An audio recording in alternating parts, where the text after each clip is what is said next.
good afternoon. You're watching Closing Trades on ET Now. I am Anisha Jain. With me is Nikunj Dalmia. And for now, the market is looking steady.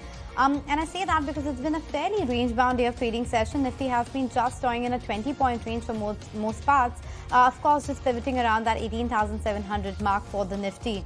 Having said that, it's the banking space which is underperforming today. So yet again, we are seeing that the bank index is up only 20-30 points. But other than that, most of the sectors are trading with a bit of a green tinge today. In terms of the other stocks which are buzzing around the trading session, it's Realty which is gaining from the front. FMCG is having a field day. And you also have some of the pharma names which are also doing well in the trading session. We're also watching out for paint stocks today. The likes of Asian Paints, Berger Paints, they're all gaining given the fact that crude had declined around 4% overnight. So that's giving it a bit of fillip. And then finally, the heavyweights are also performing today. So Reliance is one of your top contributors on the upside today. That stock is up over 1%. ITC is doing quite well, 2% gain coming in. And Infosys too. So the key laggards as far as the heavyweights are concerned are showing at least some signs of coming back. But can't say the same about Kotak Mahindra Bank. Continues to see a bit of a decline despite that supply pressure going away and that block deal happening. SBI 2 is down. And then you have the HDFC Twins which continue to be on the back foot. But Nikunj, despite the fact that the heavyweights are not performing, I think it's the vibrancy in the market in terms of how the broader markets have been outperforming, which is the key positive in the market because portfolios are still healthy. So, Anisha, a market which is consolidating, and when you know that the construct of the world is positive, it's not in India, but the mother market, which is the US market, that also has exhibited a strong comeback. Emerging markets are stable. The dollar index is well under control. So Indian markets are supported by macros, flows, and to top it up, there is a definite excitement in some of the small and the mid-cap stocks. I don't see that there is any kind of a fault line with the market. Of course, you want to see a print of new all-time high very soon on the Nifty. But even though this summer rally of 2023, which is what we're calling it, has been one of the most vibrant rally I've seen in a long, long time, I guess in best of the rallies also markets, they will consolidate. So you cannot find a fault line. For me, the market will only peak out when what we're discussing in the morning, supply has to oversee demand. What is supply? The supply is going to come either by new issuance, QIPs, FPOs or IPOs. Typically when the market are at the peak of its cycle in the near term, you will always see markets will get extended and merchant bankers will start cutting deals. I'm getting feelers of that already. There is an excitement in the primary market. The conversations have started. So I think somewhere in middle of July, or maybe early part of June, we will get a sense of the IPO and the FPO calendar and the block deals. For me, that is going to be the first sign, like a canary in a coal mine. We use this phrase, canary in a coal mine, because the canary tells you that how deep you can go in a coal mine. For me, the canary in a coal mine is going to be the IPO market and the FPO market.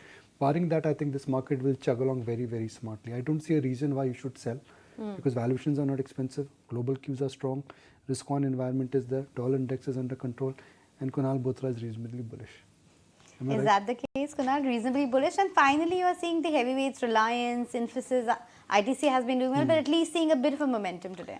Yeah, so I think it's playing along very well because you have large cap stocks which are doing pretty well. You have the mid cap end of the market, which is also extremely buoyant. And, it's very rare that you see such kind of combinations of both the end of the markets doing pretty well. Over the last many weeks, we've seen either the large caps performing or the mid caps taking the chips quite far ahead for themselves. But I think it's a very rare kind of a combination day to have both of them participating quite well. The Nifty scale past about the 18,650 mark.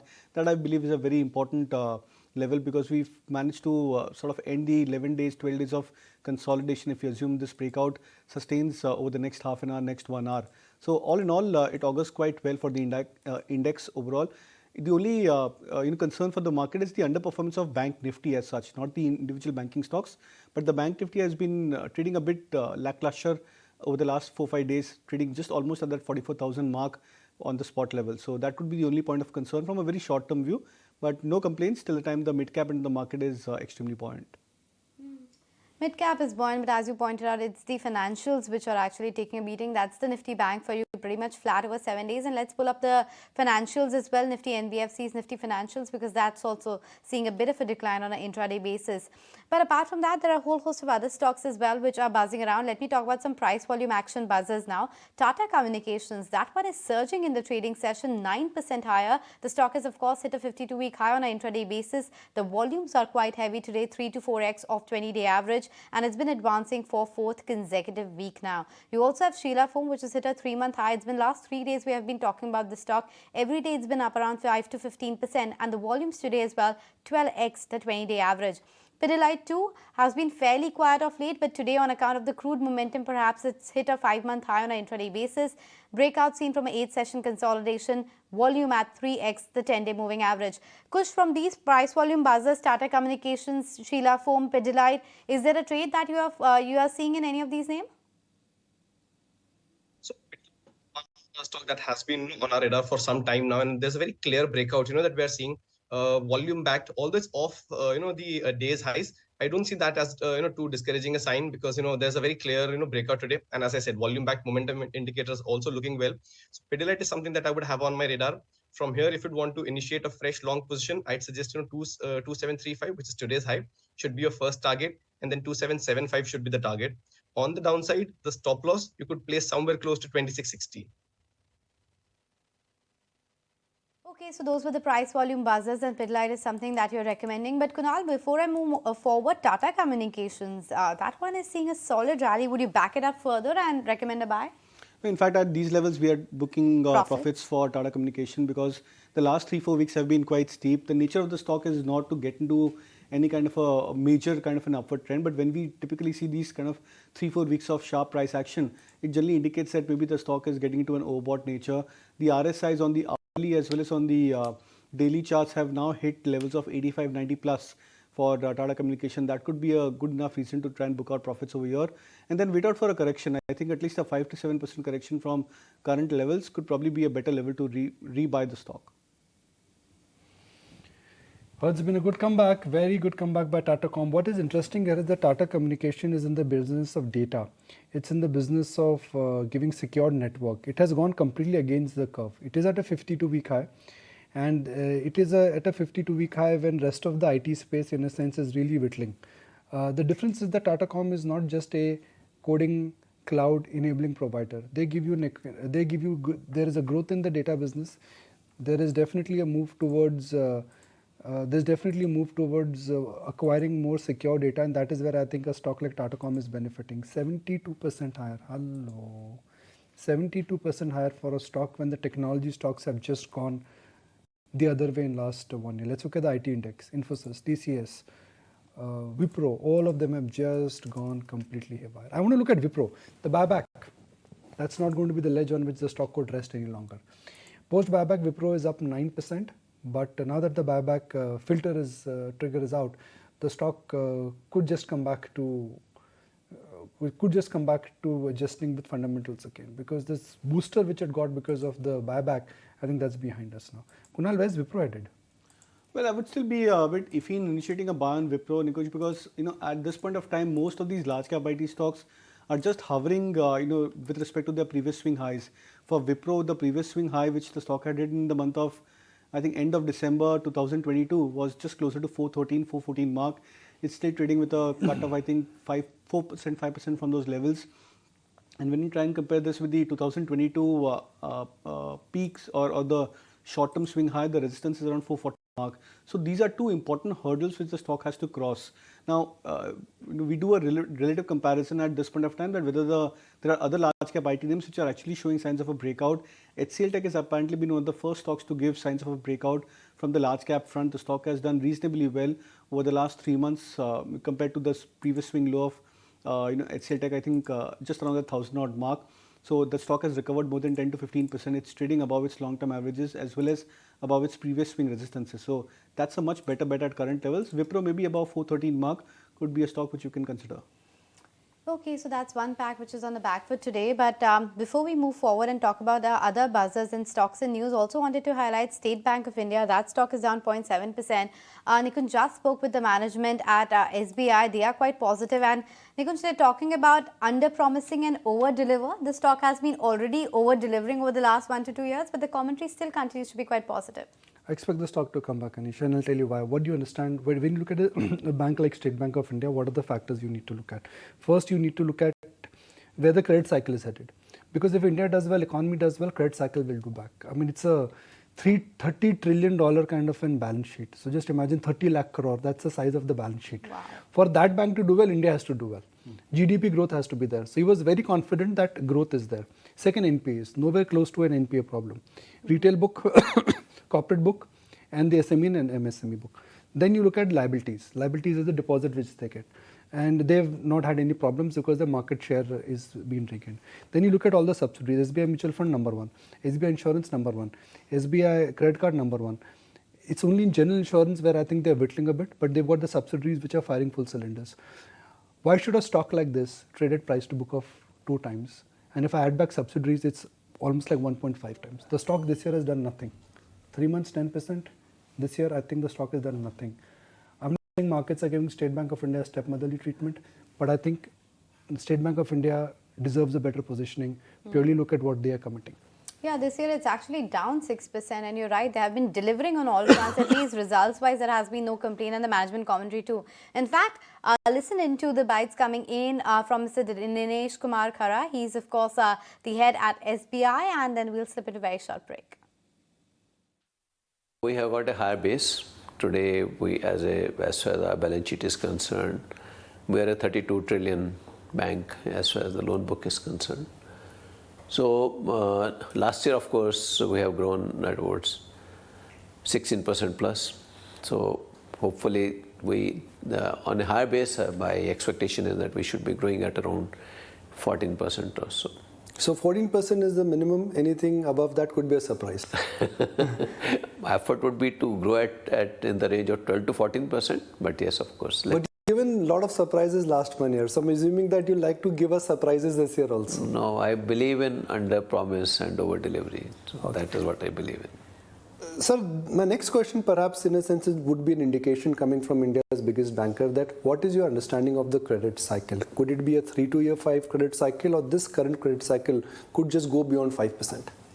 See, as I mentioned, that the credit cycle is a function of the real economy, and the kind of positives which we are looking in the real economy in terms of the initiatives taken in the direction of PLI, and also initiative taken in the infrastructure, which eventually gives a boost to the core sector of the economy. And the other one, which is most important, is the focus on the renewable sector. Renewable sector, EVs, batteries, hydrogen. So these are the new initiatives which were not there in the past. So I think, and also there's a due focus on bringing in the global manufacturers, and India becoming a part of the global manufacturing network.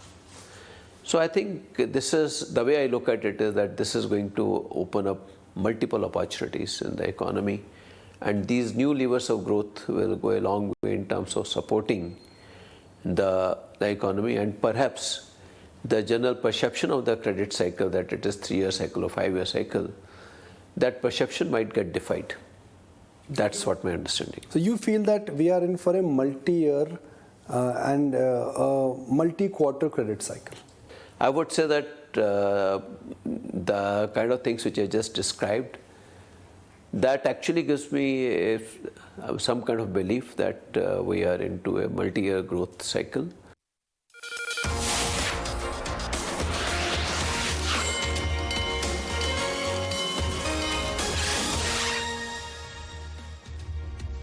Oh, no, thanks for staying with us. Markets not far away from an all-time high, but that's been the story for the last couple of days. Just, like they say, there's a difference between sip and a lip. 11 days, we've seen that.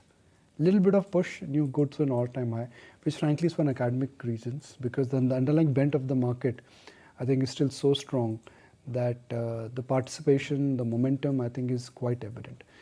Ashutosh Bhargava, Fund Manager and Head of Equity Research with Nippon India Mutual Fund, joins us now. Ashutosh, good to have you on ET Now. Thank you for joining us. Ashutosh, bulls have been back for a while. Do you think for this market to sustain now, what needs to change? Because lot of concerns have got addressed. Fiasco in Adani Group of stocks, high oil prices, high inflation, FI comeback, a lot of concerns which were there, let's say 3-4 months ago, they've got addressed. So what's next for the market now? Good afternoon. So I think the next trigger would be the earning resilience. I think FY24 could be the year where earnings growth could be much better than the economic growth. So yes, there is a potential of some moderation in the economy, but earnings growth, thanks to domestic oriented sectors, thanks to broad-based nature of this margin tailwind across many sectors, I think could surprise. And I think even as you rightly highlighted now, FIs have also started to come back. Market may continue to climb the wall of worry, which has been the case locally as well as globally. Okay. Okay, so that's the view, Ashutosh. Earnings resilience is something which is needed at this point of time. But what is showing resilience is the FI flows into India. What's your expectation there? Is that likely to continue? And more interestingly, where is that flow going? Because as we've been discussing, the large cap IT names are not seeing a lot of fund flow. Neither are the banking names. So where's that money going? Yeah, so I think if you look at the FI ownership in India, it is at the lowest point of the decade at this point of time. There has been massive exit from the secondary market by the FI. Now, when the tide has turned, FI perhaps are realizing that there are very few markets which are performing as per the expectation or better than expectation. So India is a standout choice for a lot of these FIs. And I think money is now going into the broader market incrementally.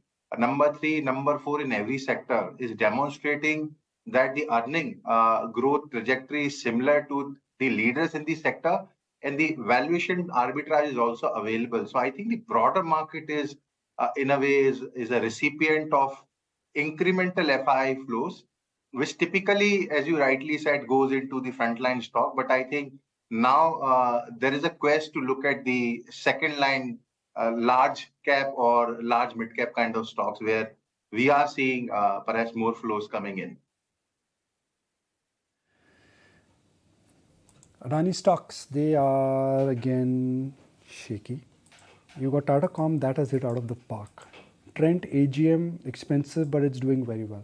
So Ashutosh, what's been your portfolio strategy? I mean, where do you think it's time now to take some chips off the table? Markets are paying price, are already baking in next 2-3 years of earning, because earnings will be there, but it's all about understanding what's in the price. Where do you think markets now are pricing in FY25 and 26?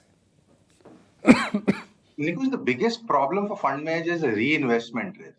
So whatever has been working, if you have tried to book profits in those segments, say capital goods, high end of the discretionary segment, and if you have got into something like, say, B2C segments, it has not paid off. And our strategy has been to be overweight on domestic demand-oriented sectors. We have capped export-oriented stocks and sectors as underweight in our portfolio. And we don't see a meaningful reason to shift out from domestic demand-oriented sectors. Or if you categorize domestic demand into B2B versus B2C, I think still the weight of evidence is in favor of B2C segments like industrials, etc. So we are taking some profit off some of these, high-end discretionary segments like hotels, some of the capital goods. But frankly, we are doing these changes at the margin. We don't think still the time has come where we have to shift from, say, banking to IT or from this B2B segment to consumer stocks as such in a hurry. Whether you are coming back into consumer stock or not, but somebody is. Look at the surge in Devyani International at this point of time, suddenly spiked as much as 10%. And the other space which is doing quite well today is real estate. Macrotech Developers was a bit of an underperformer this year so far, but today it's making up for that move. It's high by 8% suddenly, so a bit of a surge coming in as far as Lodha or Macrotech Developers is concerned. But since we are talking about trend, let's go across to my colleague Vamakshi, because the company held their AGM recently, and the takeaways is something that the street is getting excited. Vamakshi, tell us what exactly was the read-through? Well, yes, trend is in focus on the back of an AGM that the company held yesterday, and let me quickly take you through some of the important takeaways. As far as consolidated revenues are concerned, they hit the 10,000 crore mark in FY23. Apart from that, their strategy is to mainly focus on value offerings, even in a high raw material cost environment. And that, as a result, we did see that the company took a hit as far as gross margins are concerned. But on the EBITDA level, the EBITDA margins have actually improved on the back of operating leverage. Zudio has demonstrated a very strong ability to gain market share in the value fashion segment especially, and in fact it has been able to do this while improving its profitability as well. So Zudio now contributes around 40% to the standalone revenues versus almost 16% in FY20. As far as the store addition is concerned, they have been aggressive in the past and will continue to do so. In FY24, they plan to add 30 stores for Westside, 200 stores for Zudio and 10 stores for Samo. In fact, this would outline a capex of almost 800 crores, which is expected to be largely funded internally. Now there are some new growth engines that are also emerging for the company, out of which Star is expected to be a key growth engine, and that would be driven mainly by its cluster strategy, value offerings, as well as scaling up their omni-channel presence in order to make it more profitable. New segments such as Utsa and Misbu are also ready for expansion, and in fact they are also planning to scale up their recent foray in the ethnic segment through Samo by increasing its store count to 100 over the next few years. So largely those were some of the important takeaways from trend, and on the back of this we did see the stock hit an all-time high intraday today. Okay. Ashutosh, where do you think some of these expensive urban consumption stocks are headed? You know, Trent is expensive, but it is going up. Sula is expensive, it is going up. Ethios is expensive, it is going up. But they are going up because there is growth. So how does one know that we should ignore the short term, we should ignore the near term price and then bet on the next 3-year trend?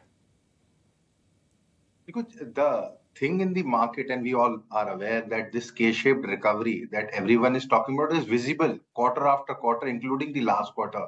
I think there is no sign of this mean reverting in a hurry. So all the high-end segments, consumption segments, earnings are surprising on the upside. We are still seeing the upgrades. Wherein in contrast, it looks like we are looking at to India. Anything which is low end and I would say lower middle class, low ticket consumption item, we are seeing a meaningful moderation in growth. I don't have a strong reason to believe that this is going to change in a hurry. And perhaps it will continue. And that's why for fund managers, it is very difficult to shift from something which is working in your favor, like hotels, like these high-end retail companies, airline company, etc., to lower in consumption, which has been a big underperform the last 1 to 2 years. You're finding it difficult to move, and that's something actually that our other guest also pointed out, that he's being very lazy in the market and not changing his position, and that was Pankaj Murarka as well. You know what, Ashutosh, we let you go on that note. Thank you so much for joining us today and talking to us about a whole host of sectors. But let's listen into that bite coming in from Pankaj Murarka. He's been holding the new age tech companies, the likes of Zomato, PB Fintech, Paytm, etc., and even Info Edge for that matter, and he's not selling out anytime soon. The top 5 big technology companies constitute now 20% of S&P 500 in US. Yeah, I don't see any reasons why 10 years out, some of these technology companies will be part of the Nifty index in India. They'll be amongst the top 50 companies in India, meaning the jury is still out, which one really makes it. But I have no doubt in my mind that we'll have, some of these companies being amongst the top 50 companies in India. So I think absolutely it makes eminent sense for investors in a long-term view to invest into these companies. 20-30% move is still, very early in the whole life cycle of these companies. Some of the other companies you mentioned, so obviously we keep evaluating these companies on a consistent basis. Obviously, we have questions on business model of some of these companies, whereas in some other cases, probably maybe valuations are not apt or appropriate for us, but at a right point of time where we have confidence on their business model and growth prospects and valuations, we'll be happy to own them.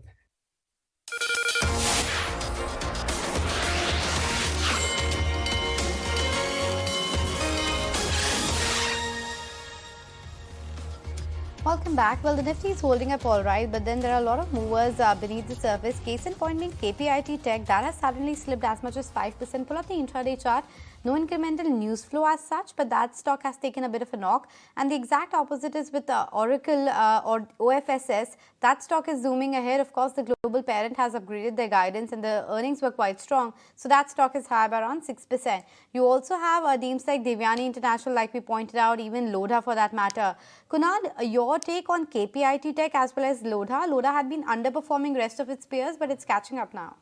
Yeah, it's catching up now, but I would still believe that it's because of the large cap names which are doing pretty well. DLF back above, I think 500 mark, then Prestige is doing quite smartly okay. So I think it's because of that you're seeing the momentum gain on the sector. So I would probably bank on the larger cap names. So the performing names, DLF is one of the first stock which managed to hit that breakout zone, and that's led to the confidence brewing into the entire sector. So I would still stick with that. KPIT Tech on the other hand, I think this could probably be a bit of a profit booking mode for this stock, because over the last 4-5 days the stock was consolidating. There was no signs of any kind of a major reversal or even a top out zone for KPIT Tech. So I'll probably give it a couple of days, wait out to see if there is any kind of a major follow through on the downside. If there is, then I would believe that there could be a chance for the stock going to a correction. But as of now, it looks like more of a routine profit booking. Someone is in a mood to really buy Tata Comm today. 10% higher. I mean, someone is really some kind of in a hurry to buy the stock today. The stock should have moved after the analyst day. It took 1 week for somebody to realize that what the messaging in the analyst day was. That they're doubling the data revenue over the next 3 to 5 years. They're just in ET now. We decoded it like the very next morning. It was so simple to understand. See, Tata Comm has two businesses, enterprise and data. The enterprise business is contracting, the data business is growing. Because the data business is growing, enterprise business is contracting, the top line is under pressure. Because the new data business, which is a low top line business but high margin business, is coming in. So optically, when you are vacating the spectrum or a low margin high volume business, you will contract, and the new high margin business, which is slow, that will catch up. That's a migration some of the technology companies they always go through. Unlike IT services, where the new business comes at a higher rate and a higher billing rate, because you are moving from complex technology. In case of Tata Comm, they're vacating one low margin, high top line business and migrating it with a high margin, low top line business. And that is where I think markets have not realized that how the migration would happen. What I don't like about Tata Comm is that why are they not giving me a clear guidance on debt?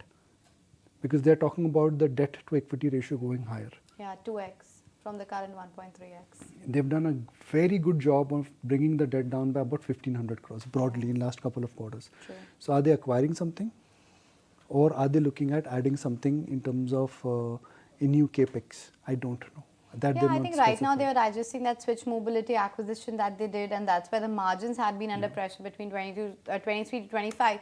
But when we did ask the management and quiz them on the debt, they said they'd like to keep some elbow room for growth.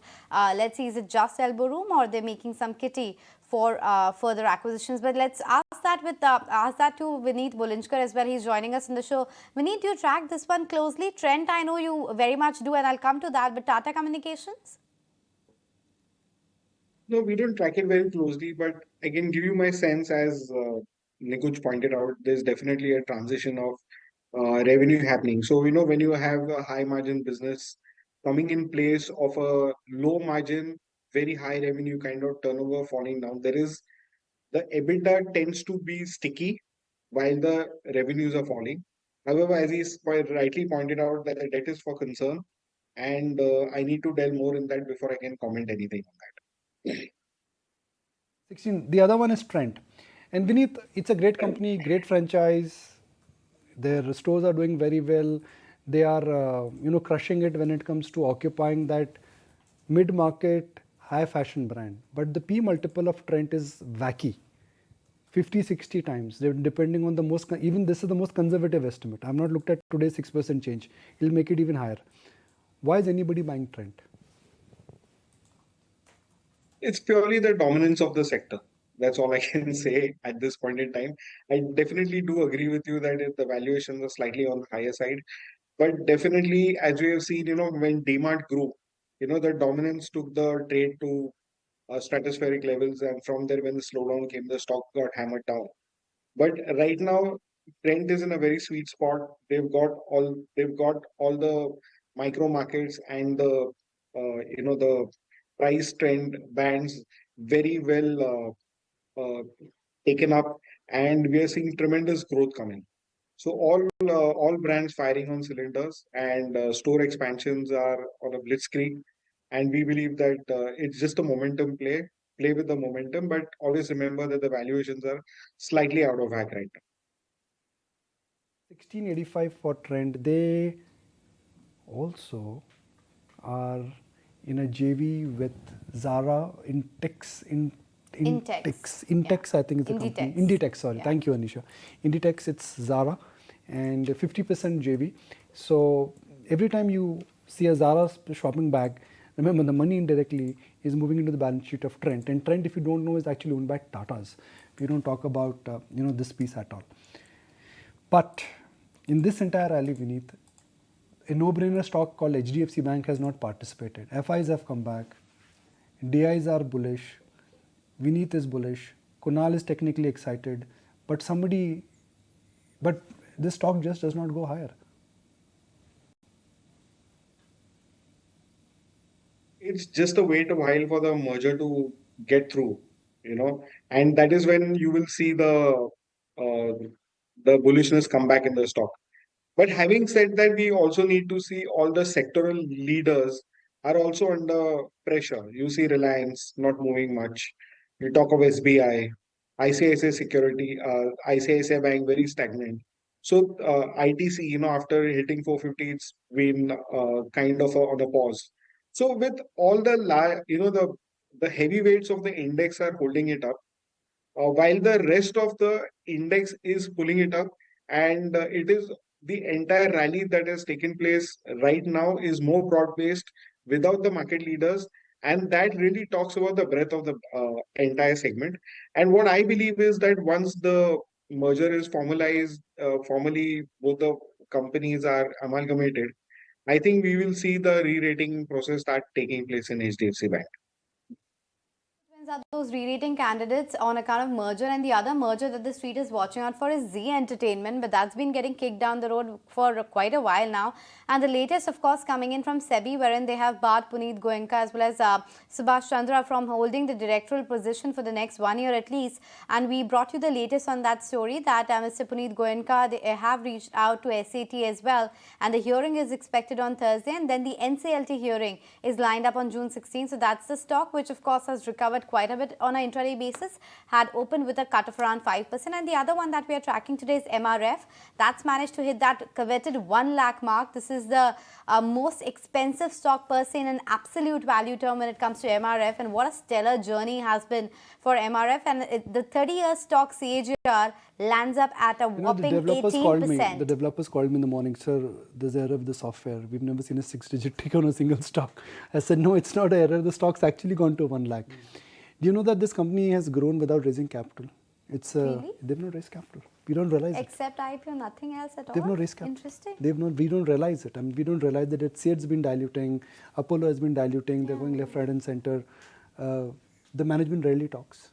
Yeah. I've never met them also. I mean, one of the rare managements I've not met them. I just had a chance of meeting the professional CEO once. That too at an event. And that's been my only interaction with MRF. And just amazes me, right? Kush, we have seen a CAGR of 18%. Amazing is the word, as Nikunj pointed out. Where do you see the charts headed for MRF? Thankfully, our systems are still showing those big numbers, and I hope they continue to grow. Well, if we just look at it purely technically, then yes, there is a very clear breakout that, we've had about the 99,200 mark. I don't see this rally stopping anytime soon. In fact, if we see after this mark was hit, even today, there's a slight uptick in the volumes as well. So I won't be surprised, if it goes to those, 11,000 odd, or rather 110,000 odd kind of, targets in the coming months' time. On the downside, I would say, 99,200 is where I would place my stop loss. But yeah, this is more of an, a positional bet. This is not a retail play at all. So yeah, you can still enter this and hold this for the long term. Short. I mean, looks like not short, but yeah, you know what I mean, right? I mean, the only trajectory is up. Vineet, what has differentiated MRF from others? Like I was, discussing with Anisha, they've grown without raising capital. And it's a tough business. Tire business is a business which is highly dependent on carbon black, rubber, demand and cyclicality. Yet this one has hit out of the park.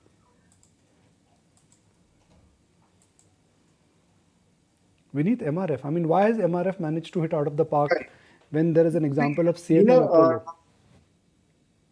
So it's the brand value, absolutely. If you've seen, they were the early guys to hit the cricket bandwagon. They really build up the brand, and the brand is very, very strong. Of course, you got a very stellar management, not diluted ever, and just goes on performing really well. So I believe it's more of a brand story than anything else.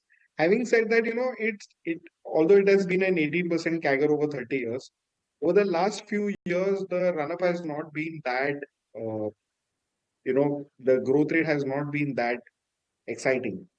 It's definitely a statistical number. 1 lakh is something to talk about. But I believe there are much more better stories in the market which can really play out much better. So it's more of a statistical number for me right now than anything else. You say, look, I'm going to buy and I will hold. Doesn't matter what happens to the 2024 election cycle. I don't care about geopolitical concerns. I don't care about dollar index. I'm just going to sit on it for 5, 7, 10 years, which is at one stock or maybe 2 or maybe 3. So for me, for the next 5 years, is going to be Maruti, HDFC Bank. अरे भाई multibagger बताओ ना विनीत भाई, ये तो पुराना है, जूना नाम है.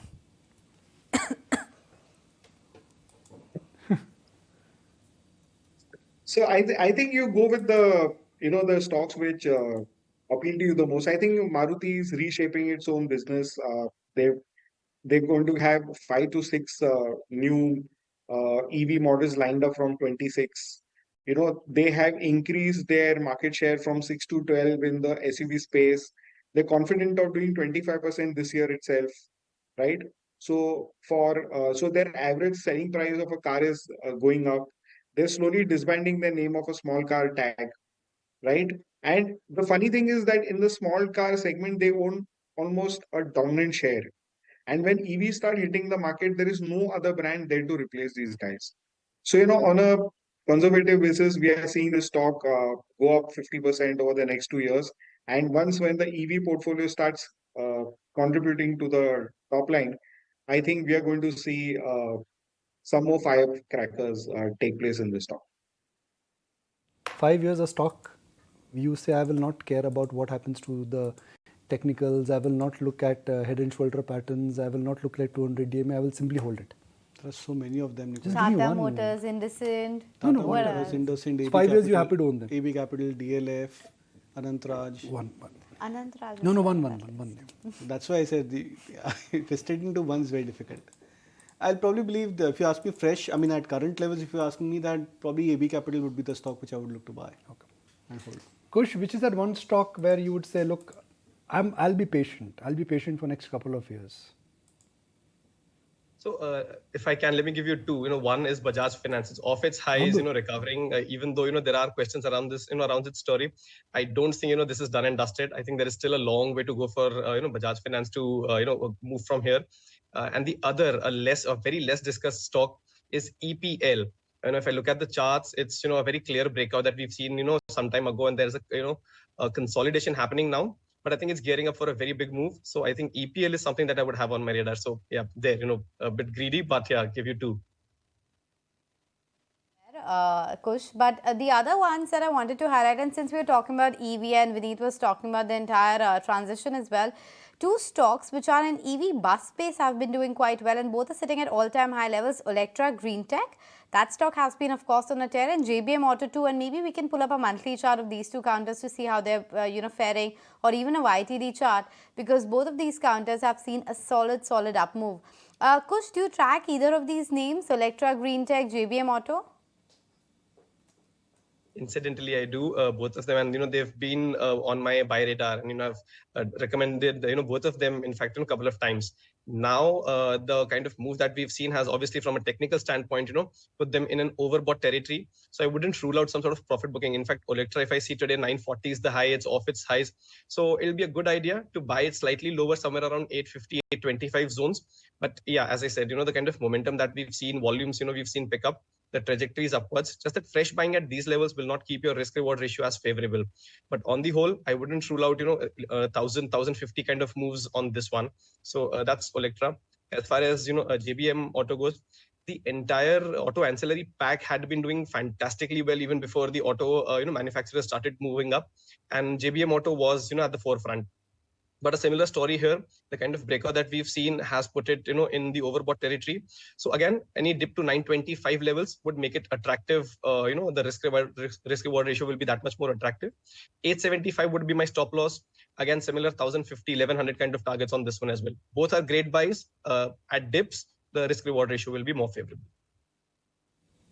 Okay, risk reward ratio will be favorable.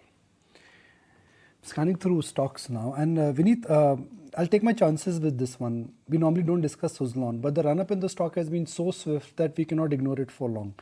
There is a news, there is a buzz, and there is a change of guard there. Suzlon, where is this one headed, Vineet? I think one of the most significant takeaways for me from this stock is the fact that, they have kind of retired debt to a substantial extent and bought it well within norms of normal business course. And that portends to be very strongly given the fact that, Suzlon has a very broad-based experience in terms of doing renewable energy. And, over the next 6 to 7 years, if we are going to take our 400 gigawatts to 950, with the bulk of them coming only from renewables, then, Suzlon will definitely be a part of that growth story. So a new guard in place, a debt pared back to decent levels, and perfect scenario of a industry background having extremely high growth and completely supported by the government. So that's the magic that is playing out for Suzlon, and this stock can continue to rally. It's early days for this stock right now. Go to 50 in 3 years? Could it be 100 in 5 years? Because this is one space where we know that everybody is trying to expand. Yeah, it could. It could definitely. So the way we've seen the Electras and the Olectra Greens play out, why can't this stock either even do the same thing? Suzlon?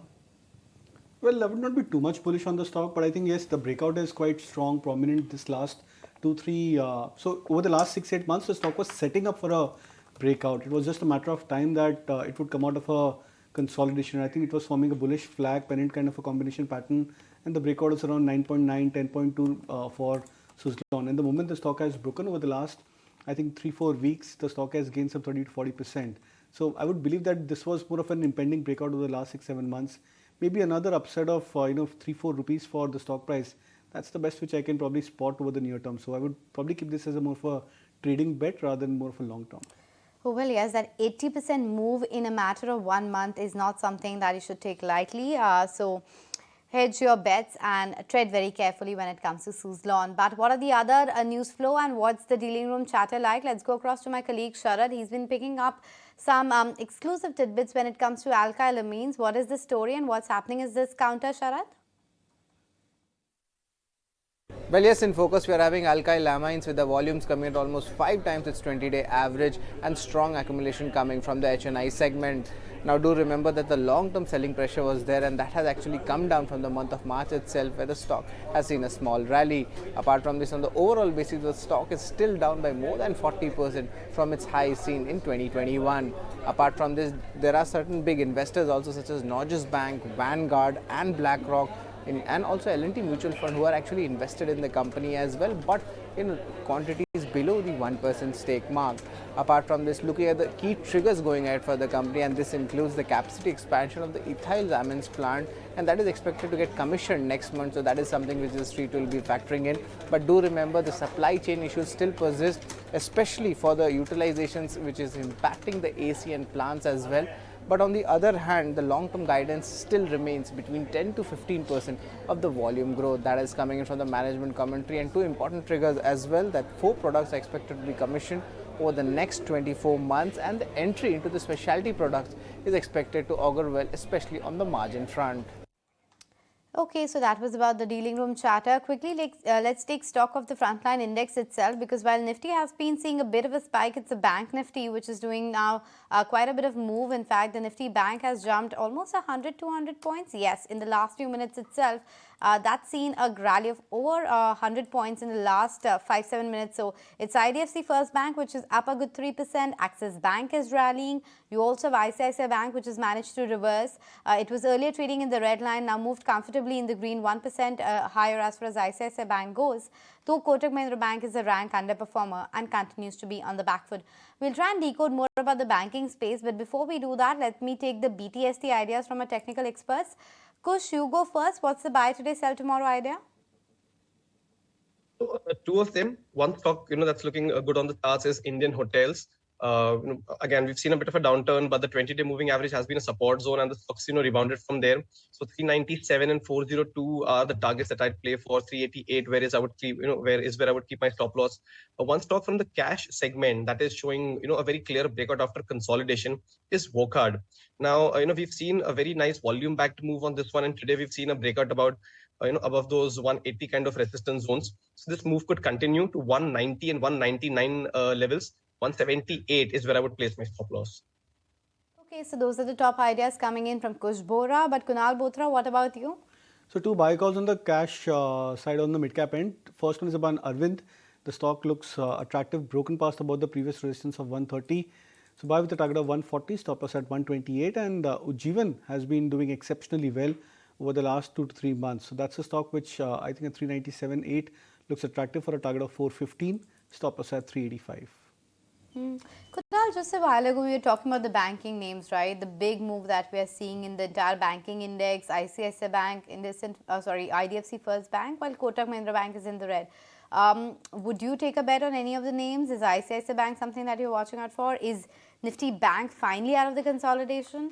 Yeah, I think if ICICI Bank manages to show maybe one more round of outperformance, then I think we can probably bet that the banking index is ending its consolidation. So as I said earlier, that we were looking out for just 2 or 3 of the larger cap names to try and show signs of a breakout of their consolidation, whether it's ICICI Bank, HDFC Bank, and I think Kotak Bank. So whichever other 2 or 3 names which can come out of the consolidation, that would probably be a sign that the Bank Nifty is coming out of its consolidation. 44,500 on the Bank Nifty on the upside is the resistance. So we are still trading into a band for the Bank Nifty. And for ICICI Bank, the breakout would be at 960 mark. So I'll wait out for another percentage point for ICICI Bank to break out of those levels. Nikunj, what do you think is wrong with Kotak Mahindra Bank? HDFC, we understand there's that impending merger. Kotak, that supply which people were worried about, also the block happened. So why not Kotak Mahindra Bank? Why is it not moving? Anisha, typically when there's a change of guard, especially when you go hallmark leaders who've really created a champion franchise, and when the term is nearing an end, those stocks, they tend to underperform. I'll give you some examples here. HDFC Bank, nobody knew that who would take over, even though it was very clear that there would be an internal candidate who would take over from Mr. Puri, and it was very well structured. So I don't think there's a problem per se, but till the time, 6 months before the final name was announced, HDFC Bank started underperforming.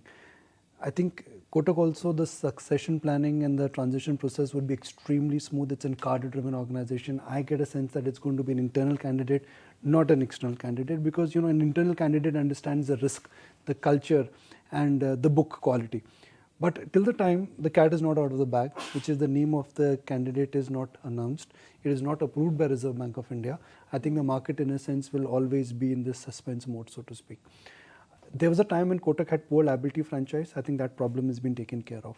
And you're right that the supply overhang which also was there, I think it's got reduced. But my sense is purely based on what I've seen, 6 months before, when a great champion who has created a champion franchise, when his or her term is coming to an end, the stock always tends to outperform. Similarly, there are instances when the management change in a sense has led to re-rating of the stock. So case point here is Aditya Birla Capital.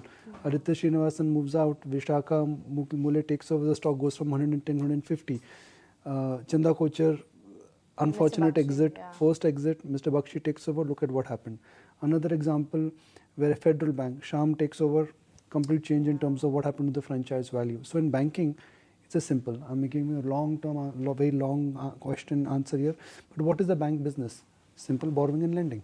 Then why every bank has a different profitability, different ratio and different management style? That's largely because of the risk they take.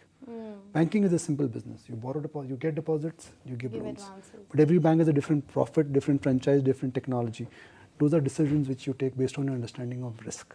And that is where I think the man at the top is perhaps the most important top person, because he gets a culture of risk and lending in the system. Yeah, no, exactly the point, Vineet, that Nikunj is talking about. Would you use then this opportunity to buy into the counter? Because as he pointed out, the transition is going to be smooth. It's not that it's going to be very sudden or there'll be some boardroom tussle. It's going to be very, very smooth. So would you buy then? So, I beg to differ here a bit, specifically to Kotak Bank. With more of the other parameters, I'm in consonance with Nikunj. If you see Kotak Bank, bulk of the lending was actually concentrated within the chief himself, right? So any amount about 25 crores was singularly sanctioned, approved, and disbursed as per the decisions of the chief himself. Now with the new guard coming in and the new guard kind of deciding on how the business will unfold and in the style in which it does it, that will depend. So, the risk control, which was so apt and so well keenly managed by Uday Kotak, can it be done by the new guard who comes in this place is the question. So you have to give him a little time to play out. And while we are contemplating how it will pan out, it makes more sense to go with the HDFC Bank or an ICICI. Of course, ICICI is very expensive now. The gap of the gap between the valuations of HDFC and ICICI Bank has Sure. gone away. In fact, ICICI is much more expensive than HDFC Bank. Right. And hence, I went to HDFC Bank because we've seen the thing happen, and Fair. now the is in place and they've demonstrated capability. Sure, Vineet, that sorry is- to interject, but we are just towards that last 30 seconds of the trading session. So I would interrupt you there because for now the market seems to be ending in a fine fettle. A 100-point gain coming in on the Nifty, comfortably above 18,700. The advance decline ratio is what is very impressive at this point of time.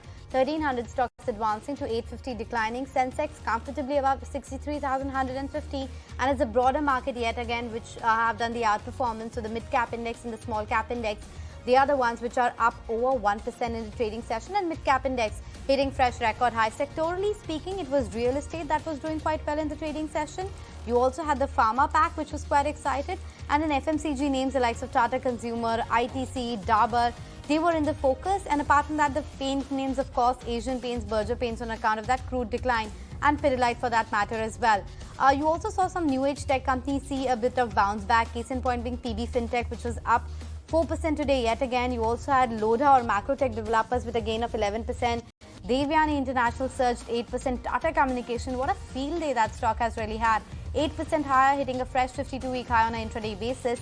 And talking about highs, all-time highs were seen on Electra Green Tech as well as JBM Auto. Both of those counters are going home with a gain of 5 to 10%.